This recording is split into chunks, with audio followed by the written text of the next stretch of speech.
Salve de palmas.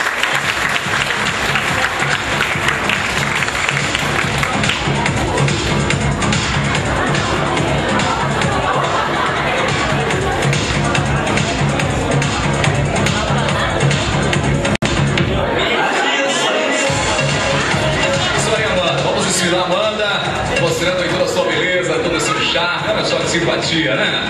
Trazendo aí toda a sua beleza, toda a sua simpatia, ela que está há um ano junto com a Kit, né? Levando seu talento para todas as partes do Brasil. Estes Kids promovendo novos talentos. Pode vir agora, pode vir agora. Pode vir, Amanda, pode vir. O problema é que ela gosta, tá? Ela gosta de passarela, tá bom, gente?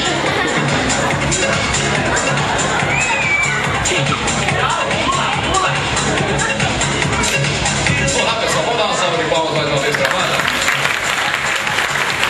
Afinal de contas, é a beleza e a simpatia da criança xanxerense, né? Que maravilha! Agora chega, né, Amanda?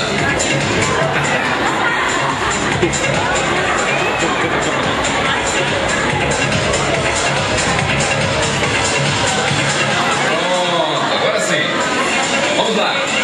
Vamos então.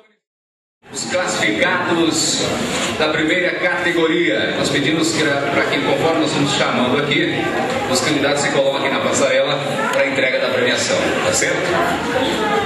Vamos neste momento trazer